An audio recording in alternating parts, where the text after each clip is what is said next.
യേശുവിൽ ഏറ്റവും പ്രിയപ്പെട്ടവരെ, അതിലേറെ അനുഗ്രഹീതരായവരെ, ഇന്ന് ഉപവാസ നിയോഗ പ്രാർത്ഥനയുടെ 9ാമത്തെ ദിവസമാണ്.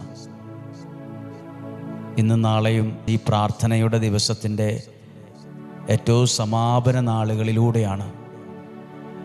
ഞാനിങ്ങനെ ചിന്തിക്കുകയാണ്, എൻ്റെ മനസ്സിൽ വന്നൊരാശയമാണ്. എന്നെ അനുഗ്രഹിക്കാനും സഹായിക്കാനും ദൈവമായ കർത്താവിന് ഒരു പദ്ധതി ഉള്ളതുകൊണ്ടായിരിക്കും ഈ ശുശ്രൂഷയെക്കുറിച്ച് അറിയാനും അതിൽ പങ്കെടുക്കാനും നമ്മുടെ കുടുംബത്തിലെല്ലാവരും ഒന്നു ചേർന്ന് ആ പ്രാർത്ഥനയിലൊക്കെ പങ്കെടുക്കാനൊക്കെ ഒരനുഗ്രഹം നമുക്ക് ലഭിച്ചത്, ദൈവം വിളിച്ചത്.